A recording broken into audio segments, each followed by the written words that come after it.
Queridos irmãos, a paz do Senhor Jesus, que bom estarmos juntos em mais uma ocasião estudando as lições bíblicas da Escola Dominical, entendendo um pouco mais da Bíblia Sagrada. Nesta feita, estudaremos a lição de número 10, intitulada A Expansão da Igreja. Estamos ainda no estudo, no entendimento, na compreensão do livro de Atos dos Apóstolos. Assim, propôs o pastor, teólogo, comentarista do trimestre atual, pastor José Gonçalves, estudar acerca da igreja em Jerusalém. Portanto, todos esses estudos retratam acerca da igreja. São estudos eclesiológicos, tratando ali das nuances que ocorreram na igreja primitiva, a igreja em Jerusalém, ou também a igreja de Jerusalém. A lição de número 10 vai nos trazer ricas lições, assim como ocorreram nas lições passadas. As 9 lições que tivemos até aqui foram lições enriquecedoras que nos trouxeram conhecimentos salutares da palavra de Deus. Antes de iniciarmos a nossa lição, façamos uma oração. Pai querido, nós te damos graças por esse momento, queremos te pedir que a tua luz esteja sobre nós, nos guiando, nos dando entendimento da tua santa palavra. Nós te agradecemos por este momento, em nome de Jesus. Amém. Lição 10, a expansão da igreja. O textuário está em Atos, capítulo 8, versículo 4 e versículo 5. Mas os que estavam dispersos iam por toda parte, anunciando a palavra. E descendo Filipe, a cidade de Samaria, lhes pregava a Cristo. A verdade prática nos diz que a igreja só crescerá quando ultrapassar seus próprios limites e levar a mensagem de Cristo para além das suas paredes. Nós estamos estudando agora o capítulo de número 8 de Atos dos Apóstolos. Retomando o que foi tratado na lição passada, nós estudamos o capítulo de número 7, falando de um personagem muito importante para a história da igreja primitiva, Estevão, um daqueles 7 diáconos, o primeiro dos 7 diáconos, aquele que teve o seu nome citado primeiro por Lucas, no relato de Atos dos Apóstolos. Estevão teve uma trajetória, ainda que curta no escrito bíblico, mas de extrema importância para a igreja, porque a partir da sua pregação, da sua ministração, do seu testemunho, tendo em vista o que ele exerceu, não apenas como diácono, mas também como evangelista, pregando a palavra de Deus, o testemunho de Estevão e posteriormente a sua condenação, o seu martírio, o seu assassinato, foram o estopim, foi a causa maior da igreja se expandir, porque depois da morte de Estevão ocorreu exatamente a perseguição mais fomentada por parte dos inimigos da igreja. Após a perseguição, após a morte de Estevão, a igreja passou a ser perseguida não apenas na sua liderança, porque antes de Estevão ocorreu o aprisionamento de Pedro por 2 vezes.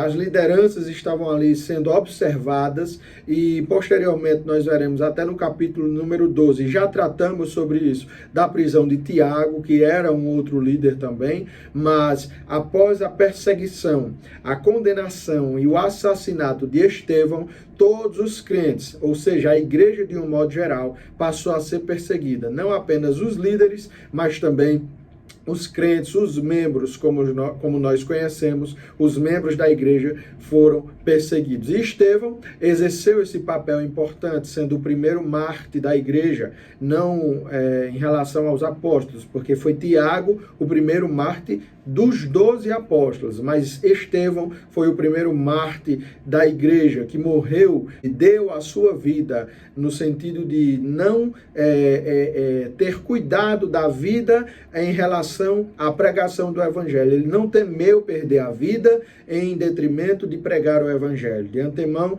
ele pregou o evangelho, anunciou a Cristo e deste modo ele foi condenado, perseguido, foi morto e após isso a igreja saiu da sua zona, saiu ali dos limiares, dos limites de Jerusalém, para expandir a mensagem do Evangelho. É bem verdade que essa expansão ou essa dispersão não ocorreu por vontade da igreja em sair evangelizando, embora em Atos 1:8 fosse uma ordenança do Senhor Jesus Cristo, mas essa ação não ocorreu logo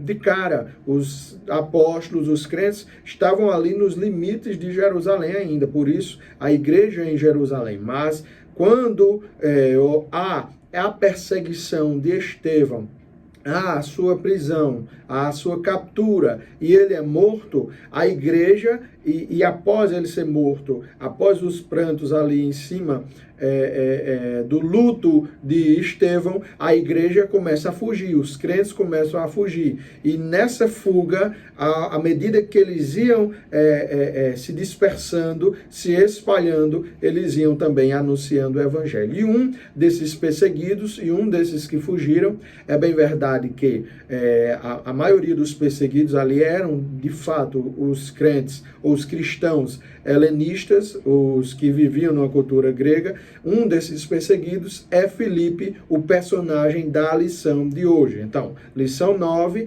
lição passada foi Estevão, o personagem, aquele diácono, e hoje a lição vai tratar sobre Filipe e o que ele exerceu. Também está presente na lista dos diáconos e exerceu um papel diferente do de Estevão, no sentido de não estar limitado a Jerusalém, mas saiu propagando, pregando a palavra de Deus. Não foi morto como Estevão, não foi capturado e morto como Estevão, mas exerceu a mesma função de diaconato e também de evangelista. Assim, nós veremos na lição de hoje um pouco mais sobre a história de Filipe e o que a sua ação e o que a sua conduta nos traz de ensinamento pela palavra de Deus. Então, a leitura bíblica em classe está localizada em Atos, capítulo 8, dos versículos 1 ao 8 e os versículos 12 a 15. Nós temos um salto aí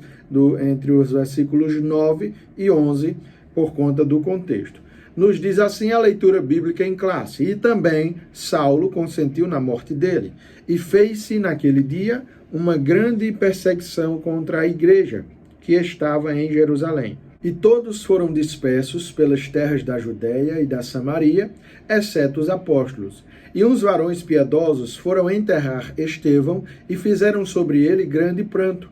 E Saulo assolava a igreja, entrando pelas casas, e arrastando homens e mulheres, os encerrava na prisão.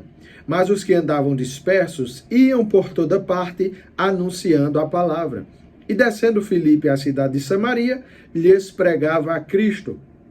E a multidão unanimemente prestavam atenção ao que Filipe dizia, porque ouviam e viam os sinais que ele fazia.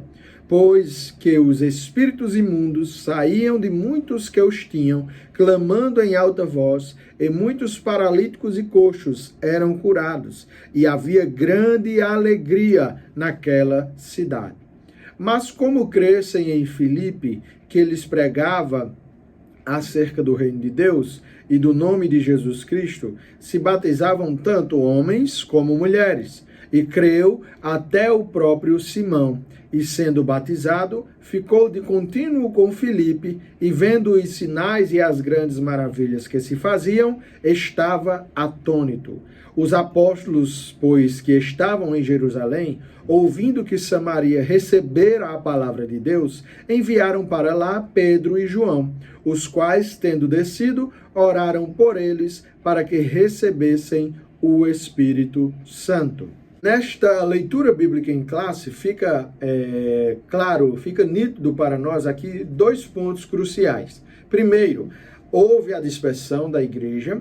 O autor Lucas relata que um personagem também, não tão citado neste contexto, mas ainda assim, sendo mencionado o seu nome, Saulo, ele estava presente na ocasião da execução de Estevão. Ele estava ali aos pés, as roupas daqueles que apedrejaram a Estevão ficaram aos pés deste jovem Saulo, deste homem chamado Saulo, e que nós sabemos que é o nosso irmão Paulo também. Saulo e Paulo é a mesma pessoa.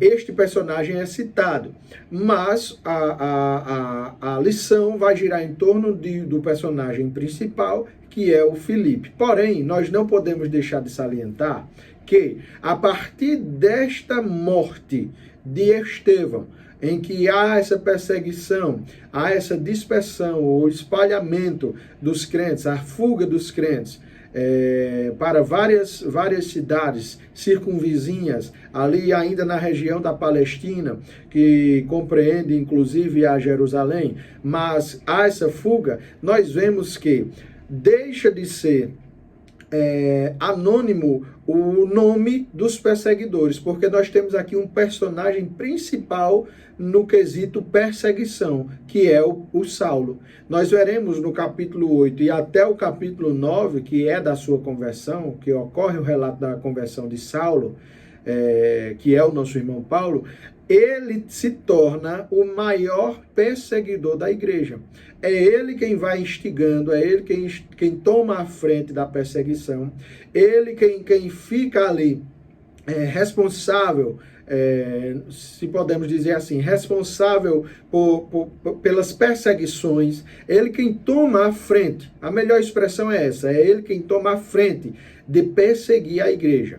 E aí nós vemos dois pontos importantes, né? E há muitas pregações, há muitos relatos em ministrações, em ensinos, em que o perseguidor se torna perseguido, porque posteriormente nós vamos ver que Paulo, de perseguidor, desse animal feroz, aquele que perseguia a igreja, matava, torturava os crentes, fazia atrocidades com os crentes, ele sendo perseguidor, ele se torna perseguido a partir do capítulo 9, ou, como nós sabemos, a partir da sua conversão ao cristianismo, quando ele tem aquele encontro com Jesus no caminho de Damasco. A partir dali, não há o cessar da perseguição, mas Paulo deixa de ser o perseguidor e passa a ser perseguido, de modo que o que ocorreu com os crentes, quando ele perseguia, passa a ocorrer com ele mesmo, como o próprio Senhor Jesus disse, que mostraria a ele o quanto ele deveria sofrer pela causa do Evangelho. Então,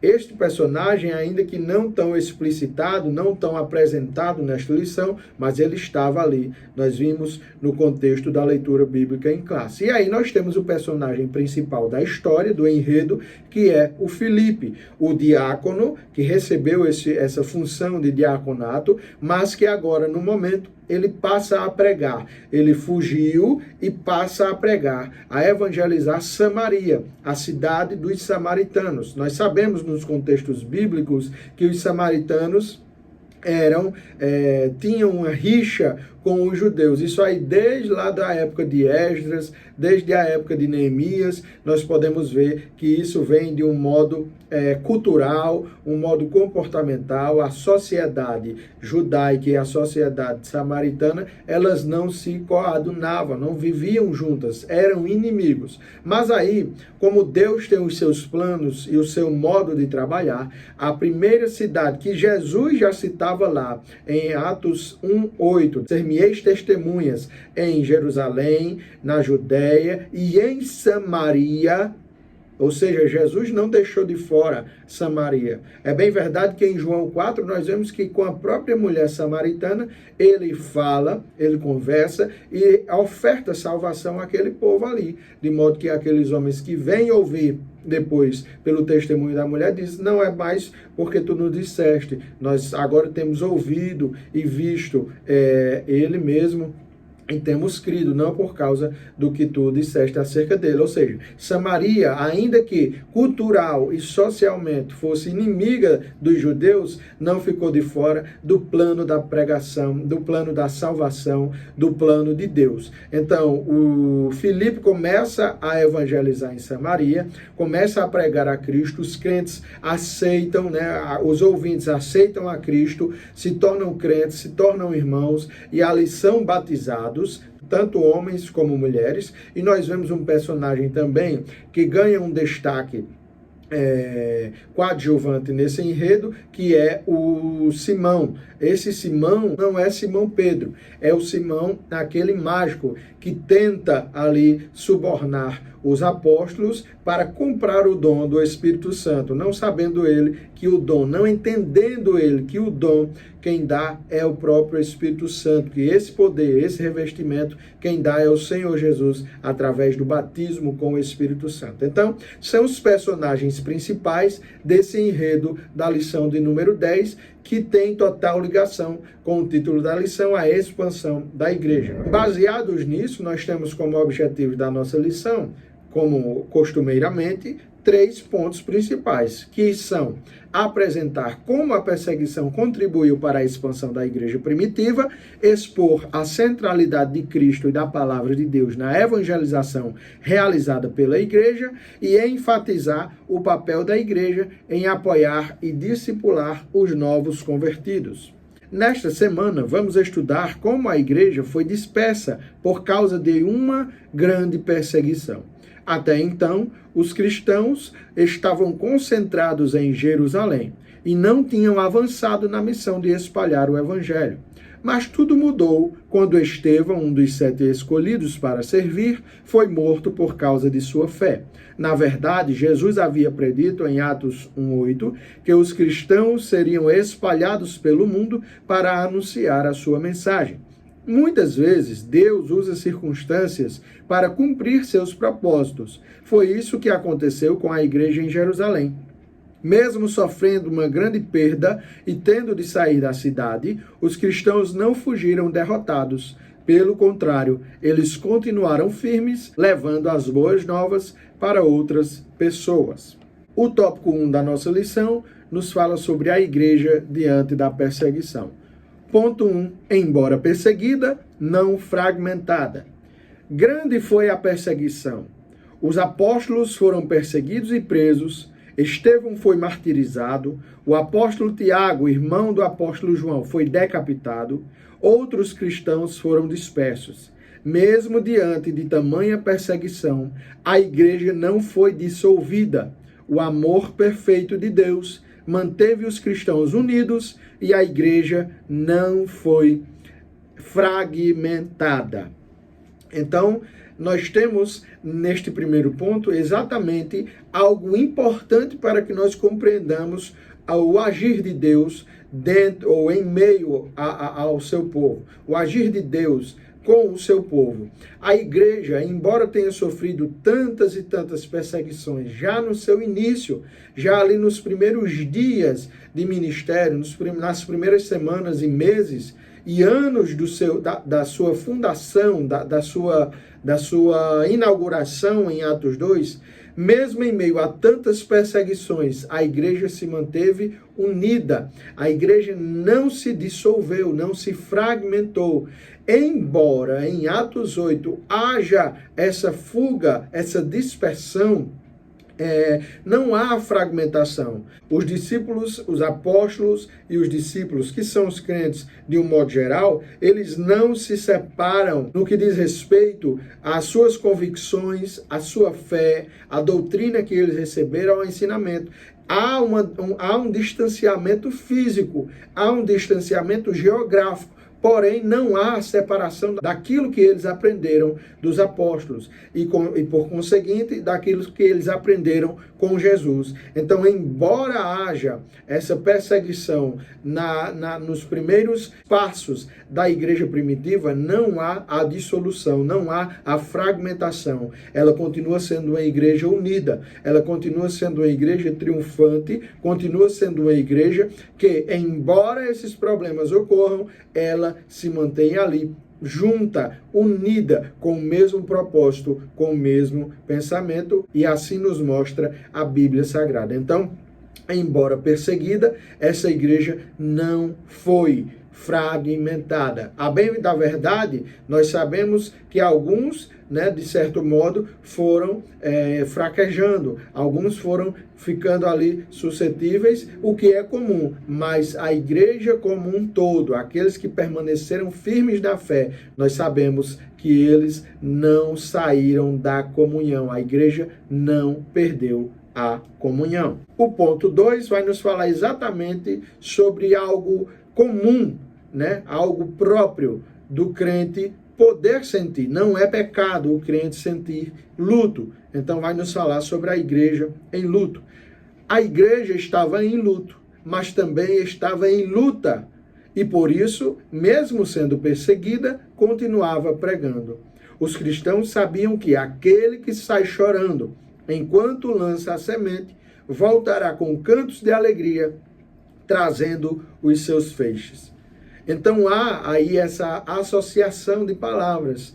A igreja estava em luto, mas também estava em luta. Nós sabemos que ela estava em luto pela morte de Estevão. E o texto bíblico vai nos falar sobre alguns varões piedosos, alguns varões ali fervorosos, que fizeram o sepultamento de Estevão. Nós não sabemos a designação ou a origem desses varões. Nós sabemos que eles são piedosos. E o autor da lição e alguns comentaristas e estudiosos bíblicos nos dirão que esses varões piedosos poderiam ser tanto os crentes, né, que antes de fugirem foram ali sepultar Estevão, como também aqueles que não eram crentes, ou seja, judeus que, embora não crentes, não cristãos, eles não viam ou não exerciam uma perseguição ferrenha à igreja, como os fariseus, os saduceus, os herodianos, os alexandrinos, enfim,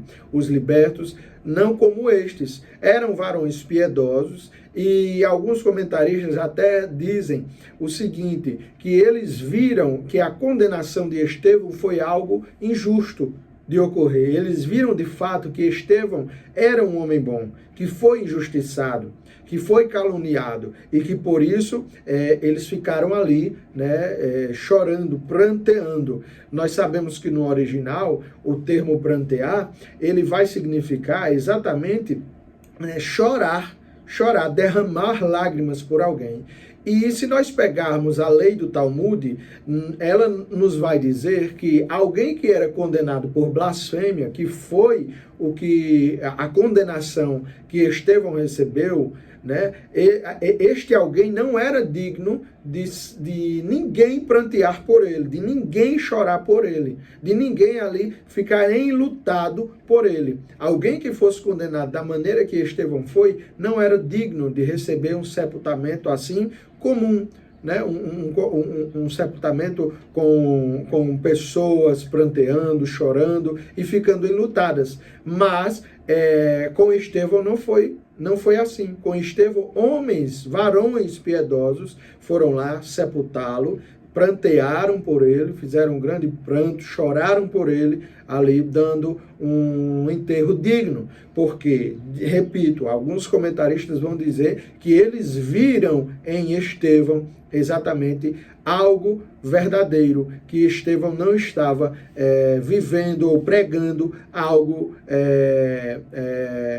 que não era digno de credibilidade. Pelo contrário, era digno de credibilidade e o que realizaram com Estevão foi algo injusto. Mas tanto os crentes como estas pessoas, esses possíveis judeus que realizaram esse sepultamento e esse pranto por Estevão, também estava em luta a igreja. A igreja estava em luto. Embora não esteja na Bíblia, mas de fato é quase que irreal nós não defendemos que os crentes ficaram tristes com a morte de Estevão. Né? Era alguém querido, alguém escolhido, alguém de boa reputação. Nós vimos isso já em lições. Então, com certeza, eles ficaram tristes.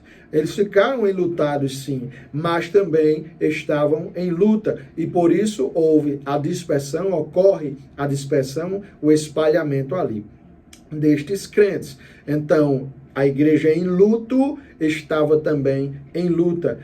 E aí, nós comentamos acerca do Salmo 126, versículos 5 e 6, que aquele que sai pregando, né, a palavra de Deus, chorando, né, sofrendo ali, ele com certeza traz consigo os seus molhos. Ele consigo traz os seus feixes. E foi isso com a igreja. A igreja saiu ali enlutada, talvez até de maneira abrupta, de maneira forçada, mas ela também foi levando a pregação, ela foi levando a mensagem do Evangelho e os seus frutos foram colhidos com certeza, e hoje nós inclusive somos frutos desta evangelização em massa que ocorre com a dispersão da igreja. O ponto 3 vai nos falar sobre a igreja que não vive desesperada. A igreja foi perseguida, sim, mas não desesperada. Sabemos que o desespero é resultado do medo elevado. A igreja não estava desesperada, pois já não tinha mais medo. Os cristãos sabiam que o Espírito Santo habitava em cada um deles e que o Senhor Jesus andava com todos. Dessa forma, a igreja sabia que as portas do inferno não prevaleceriam contra ela. É verdade. A igreja, embora tenha passado por esses problemas, era uma igreja destemida, sem temor, no sentido de medo, sem o phobos. Nós já vimos aqui em várias lições que a palavra phobos, ou phobeo, significa exatamente o temor, ou o medo. Ela pode significar temor no sentido de respeito também, que é o temor de Deus, que nós devemos ter para com Deus, não um temor de medo, de amedrontamento, não, mas um temor de respeito, de reverência. Mas aqui, nesse sentido, a igreja não estava desesperada, porque era uma igreja destemida, sem medo. Ela não tinha medo. Por quê? Porque tinha consigo a promessa de que Jesus estaria com eles até a consumação dos séculos. Tinha a promessa de que Jesus tinha dito que as portas do inferno, ou seja, as ações infernais das hostes malignas, não prevaleceriam contra a igreja. E tinha também a promessa, e de fato ocorreu, tanto como as outras, ocorreu o derramar do Espírito Santo, que é um Espírito, ou que é o Espírito que nos deixa destemidos, que nos traz ousadia, que nos traz fé, que nos traz intrepidez para realizarmos a obra de Deus. Então a igreja era uma igreja destemida. Isso não quer dizer que ela não era perseguida, não passava por problemas. Passava sim, nós vemos isso e estamos estudando sobre isso. Uma igreja que está sendo uma igreja em meio às perseguições. Nós não podemos nos esquecer da temática geral do trimestre. A igreja em Jerusalém. A igreja que vivia em meio a perseguições. Porém, era uma igreja que não tinha medo de passar por isso. Não era uma igreja que tinha medo de enfrentar tais problemas, porque tinha consigo o Espírito Santo de Deus. Um espírito não de covardia e de temor, mas um espírito de amor, de gozo, de fé, um espírito de força, de poder. É assim que nós nos sentimos, ou se porventura há algum crente que não tenha esse sentimento, é assim que você deve se sentir, meu irmão. Um crente destemido, sem ter medo de pregar a palavra do Evangelho, sem ter medo de testemunhar a Cristo, sem ter medo de passar por perseguições. Maior é o que está conosco, maior o que está em nós do que o que está no mundo, assim nos diz a palavra de Deus. A visão geral do tópico 1 nos diz que mesmo perseguida e dispersa, a igreja permaneceu unida, firme e atuante na fé. Tópico 2, a igreja que evangeliza. Ponto 1, evangelização centrada na palavra. A expressão pregavam a palavra diz respeito a cumprirem a ordem do Senhor Jesus, que disse: ide por todo o mundo, pregai o evangelho a toda criatura. A palavra que eles pregavam era um evangelho da salvação, na pessoa do Senhor Jesus Cristo. Nós vemos no livro de apoio, e aqui fica mais uma vez o reforço, dada a importância, dada a profundidade de abordagem do pastor José Gonçalves, ele aborda no livro de apoio, e nós vemos isso, claro, de maneira mais resumida na revista das lições bíblicas. O pastor José Gonçalves vai dizer que a pregação de Filipe, o personagem da nossa lição, ela está baseada num tripé, ou seja, em 3 eixos. Primeiro, o eixo logocêntrico. Segundo, o eixo cristocêntrico e terceiro eixo pneumodinâmico. Em que consiste esses três eixos? O eixo logocêntrico, que a mensagem de Filipe estava baseada, logos, nós sabemos que significa verbo ou palavra. É uma palavra bastante conhecida, ainda que grega, mas uma palavra bastante conhecida dos crentes. E cêntrico significa centrado em. Então, logocêntrico significa uma palavra ou algo que está centrado na palavra. Logocêntrico, uma pregação logocêntrica, uma pregação que está centrada na palavra, sabendo que esta palavra é a palavra de Deus. O eixo cristocêntrico é exatamente o eixo em que Cristo é o centro, uma pregação cristocêntrica, uma pregação centrada em Cristo. É o segundo eixo da pregação de Filipe. E o eixo pneumodinâmico vai tratar sobre a dinâmica, né? o trabalhar do pneuma, o trabalhar do Espírito, do Paráclito, o outro Consolador.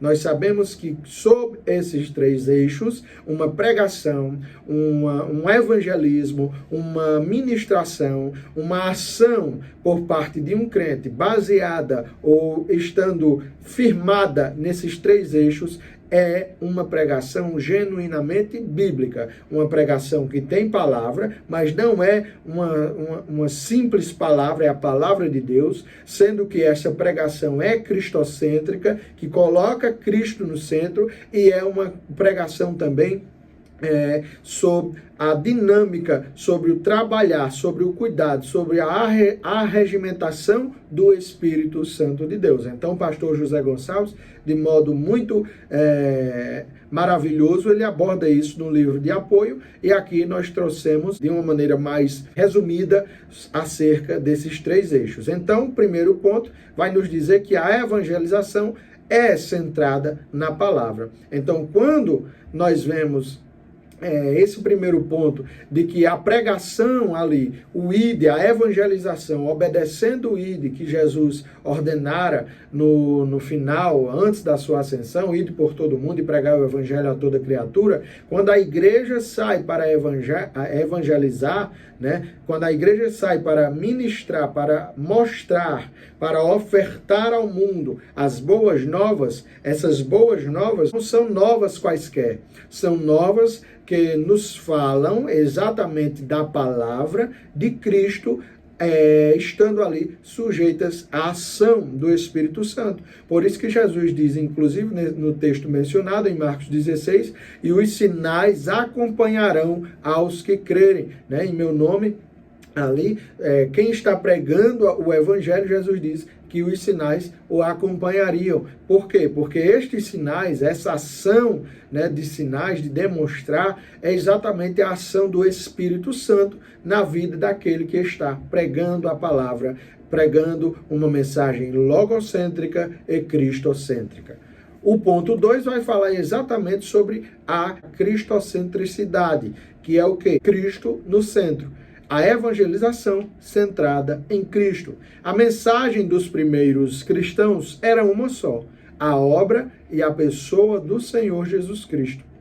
Filipe, quando evangelizou o eunuco, ensinou exatamente sobre as boas obras do Senhor Jesus. É verdade. Filipe, quando estava pregando, nós vimos isso, de fato, tanto no texto áureo como na leitura bíblica em classe. Quando no versículo 4 e versículo 5 vai nos dizer o seguinte: mas os que andavam dispersos iam por toda parte anunciando a palavra. E descendo Filipe à cidade de Samaria, lhes pregava a Cristo. Ou seja, Filipe ia pregando não uma pregação vazia, uma pregação efêmera, uma pregação sem fundamento, não, mas Filipe ia pregando a Cristo, e assim ocorria também com os outros evangelistas que iam saindo, de modo que todo o evangelho, todas as boas novas que estão baseadas nos três eixos, era ou estava se espalhando por todas as cidades, cumprindo aquilo que Jesus ordena em Atos 1:8, Judeia, Samaria Jerusalém, Judéia, Samaria e até aos confins da terra. Então, os confins da terra, Samaria, Judéia, Jerusalém, receberam uma mesma pregação. Qual? Uma pregação logocêntrica, cristocêntrica e baseada na ação do Espírito Santo. Então, quando nós comentamos o seguinte, que Filipe, quando evangelizou o eunuco, estava ali retratando acerca de Cristo, era porque ele baseava a sua pregação em Cristo. Ele fomentava ali as ações, as boas obras de Cristo, de modo que nós vemos o resultado no texto bíblico de que o eunuco recebe. Antes ele não estava compreendendo o que o profeta Isaías estava falando, né? Tinha profetizado. E aí chega o Filipe, prega, ensina o eunuco, e o eunuco, como resultado disso, aceita a Jesus, é batizado. E alguns comentaristas, estudiosos bíblicos vão dizer que este eunuco etíope foi um dos primeiros propagadores do evangelho na África, né? Tendo em vista ali a etimologia da palavra etíope, que significa de rosto queimado, ou em algumas traduções, algumas transliterações, negro. Então, alguns estudiosos dizem que após ser batizado, né, este eunuco, que exercia ali uma tarefa importante para ali o reinado de Candace, né? Ele foi um dos pioneiros a pregar na África. Mas isso aí diz respeito a estudiosos, a eruditos da Bíblia Sagrada e dos fatos históricos acerca do cristianismo. Mas o que nós sabemos de fato pela Bíblia é que esse eunuco aceita Jesus, é batizado, né, após a ministração, a pregação de Filipe acerca de Cristo, uma mensagem genuinamente cristocêntrica. A visão geral do tópico 2 nos diz que a igreja, cheia do Espírito e centrada em Cristo, anunciou a palavra com poder. O último tópico, terceiro da nossa lição, nos fala sobre a igreja que dá suporte à evangelização. Ponto 1. O suporte da igreja. Quando Jesus disse a Pedro, apacenta minhas ovelhas, em João 21, do 15 ao 17, ele entendeu que tinha a máxima responsabilidade junto aos discípulos de Cristo para cuidá-los. Dessa forma, quando os apóstolos ficaram sabendo que a palavra de Deus havia sido aceita em Samaria, prontamente Pedro e João foram até lá para cuidarem do rebanho do Senhor. Os líderes que têm amor e compromisso com o rebanho sempre darão suporte aos missionários e membros diante das necessidades da obra de Deus. Nós vemos que é característico de um líder que tem cuidado dos seus liderados ou daquilo que lidera. Nós vemos que é uma característica constante este líder estar presente. Nós abordamos desde João 21, quando Jesus dá a ordem a Pedro, apacenta as minhas ovelhas. Pedro, tu me amas, então apacenta as minhas ovelhas, que Pedro entende este recado, e de fato Pedro se torna ali o primeiro líder da igreja, aquele que estava à frente, tanto nas ministrações, como também nas responsabilidades que ele tinha, de modo que ele foi preso e era tido como ali, e sempre citado por Lucas, o redator de Atos, como Pedro e os demais, Pedro e os apóstolos. Claro que Pedro exercia essa liderança, mas essa liderança de Pedro não era uma liderança apenas por status, não foi uma liderança apenas para ganhar nome, ou para ter ali uma prerrogativa de um cargo, não foi para Pedro se tornar papa, não foi nada disso. Essa liderança de Pedro foi obediência dele a respeito do que Cristo havia lhe ordenado, quando diz, apacenta as minhas ovelhas. Então, Pedro, quando ouve a notícia de que em Samaria o evangelho havia sido aceito, ele vai juntamente com João. Quando Filipe, claro, manda notícias de que em Samaria o evangelho havia sido aceito, né, os crentes haviam ali, os homens samaritanos haviam aceitado a Cristo, né, que haviam sido batizados, os dois apóstolos vão lá prontamente tomar conhecimento ali fisicamente, né, ver de fato o que tinha ocorrido, a maravilha de Deus, não como substituição do que Filipe havia feito, porque eu vi muitos comentaristas dizerem que é como se Filipe não tivesse autoridade. Não, Filipe tinha autoridade, a mesma autoridade que Estevão teve, Filipe também teve. E Filipe exerceu um papel importante, preponderante, de um evangelista. Mas a questão dos apóstolos irem até Samaria foi no sentido de que eles foram como esses líderes, né, inclusive respeitados pelo povo, pelos crentes, pelos discípulos. Eles foram lá para ajudar, para corroborar aquilo que Filipe já havia realizado, aquilo que Filipe estava realizando. Por quê? Porque quando eles chegam lá, né, com certeza há o relato de que aqueles crentes não receberam o batismo com o Espírito Santo, eles oram pedindo para que fossem batizados, os discípulos, os apóstolos oram para que os crentes fossem batizados com o Espírito Santo, e ali há o ensinamento, o discipulado, ao ensino, ao doutrinamento para aqueles novos crentes.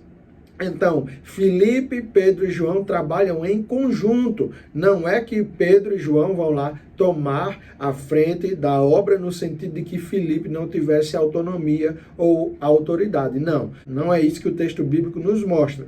Pelo contrário, é um conjunto, é uma união desses crentes, desses homens de Deus. Ponto 2 da nossa lição, vai nos falar sobre a igreja que discipula.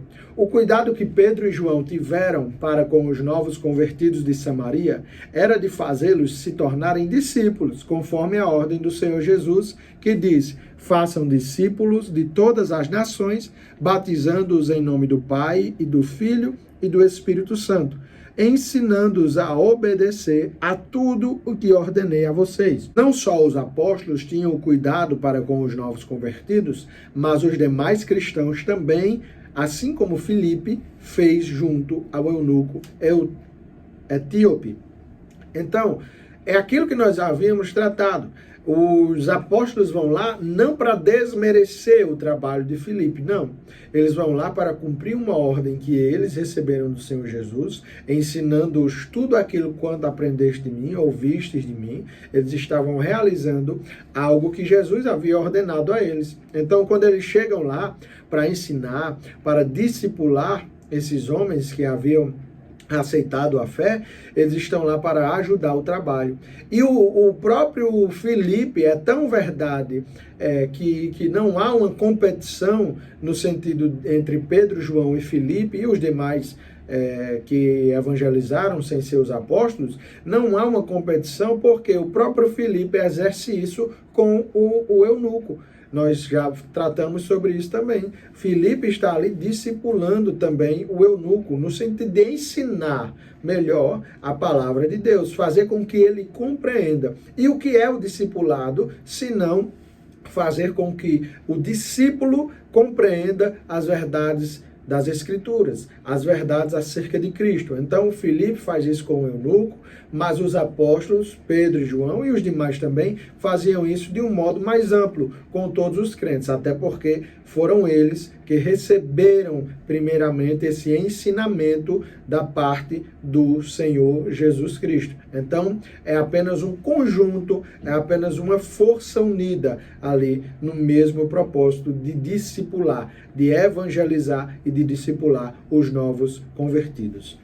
O ponto 3 e último da nossa lição vai nos dizer que sem o recebimento do Espírito, o discipulado está incompleto. Tanto os apóstolos e primeiros discípulos estavam cheios do Espírito Santo, como também os novos convertidos. O Senhor Jesus havia ordenado que todos ficassem em Jerusalém, até que do alto fossem revestidos pelo poder. E dessa forma, todos os primeiros cristãos sabiam que sem o poder concedido pelo Espírito Santo, ninguém conseguiria fazer a obra de Deus. De fato, alguns podem até entender assim: será que Filipe não tinha autoridade, não tinha autonomia, não poderia ter orado para que o Espírito Santo descesse sobre esses novos convertidos? Não, não é isso. A lição não nos traz nada sobre isso, e a Bíblia Sagrada muito menos nos fala isso. Não. O Pedro e o João, quando chegam lá e oram, é apenas... o autor, o comentarista vai falar sobre isso, é apenas como se Deus estivesse confirmando, através dos líderes da igreja à época, que ele estava reforçando ou carimbando que aquela ação ali estava tendo o seu aval, aquela ação ali estava tendo a sua aceitação, que ele estava de fato confirmando que aquilo era da parte dele. Não que Filipe não tivesse autoridade, não que Filipe não tivesse autonomia. Pelo contrário, Filipe era cheio do Espírito Santo também. Não nos esqueçamos que ele era o diácono. E um dos pré-requisitos que para ser diácono era exatamente ser cheio do Espírito Santo. Boa reputação, sabedoria e ser cheio do Espírito Santo. Então Filipe, o próprio Filipe, era cheio do Espírito Santo. Havia sido batizado com o Espírito Santo. Havia recebido o revestimento com o Espírito Santo. Então, ele tinha, sim, de fato, a autoridade, a autonomia para orar. Qualquer crente pode orar por outro para que receba o Espírito Santo. Mas nós sabemos que há essa presença ali dos apóstolos, no sentido que Deus estava ali confirmando que aquilo que ocorria era da sua vontade, estava sob o seu querer, sob a sua vontade. Então, os apóstolos chegam, oram, aqueles homens são cheios do Espírito Santo, completando assim a fase do discipulado. Porque o tema desse ponto 3 vai nos falar que um discipulado sem o recebimento do Espírito Santo é um discipulado incompleto. Não que o crente que não seja batizado com o Espírito Santo seja um crente inferior, seja um crente incompleto, o que a salvação não tenha se completado. Não, o batismo com o Espírito Santo não é prerrogativa para ser salvo. A prerrogativa para ser salvo é ter aceitado Jesus como seu único e suficiente Salvador, ter confessado Jesus, ter aceitado a Ele, ter se arrependido dos seus pecados, ter mudado de vida. Aí sim você é salvo. O batismo, o revestimento com o Espírito Santo não diz respeito à salvação, mas diz respeito a esse revestimento de poder, no sentido de que um discípulo, um crente que tem esse revestimento de poder, ele vai estar mais completo quanto à capacitação para continuar a sua jornada cristã. Mas um crente também que não tem o batismo, não recebeu o batismo com o Espírito Santo, ele é tão salvo quanto um crente que foi batizado com o Espírito Santo. Aqui nesse ponto, não pode haver essa divergência. Nós temos que ter a sensatez pela Bíblia Sagrada, que esse reforço aqui de que o discipulado estaria incompleto sem o recebimento do Espírito Santo, é porque este discipulado estava se propondo a falar da vida completa do discípulo, da vida completa do crente. Então, nós sabemos que a completude do crente de fato ocorre quando ele recebe esse revestimento do Espírito Santo. Mas quanto à salvação, fica claro pelo texto bíblico, pelo propósito do autor também e do comentarista do trimestre, que o propósito desse ponto é falar sobre o revestimento do Espírito Santo e não da salvação como nós conhecemos pela Bíblia Sagrada. O tópico 3, em sua visão geral, nos fala que a igreja de Jerusalém discipulou os novos convertidos, mostrando que sem o Espírito não há discipulado completo.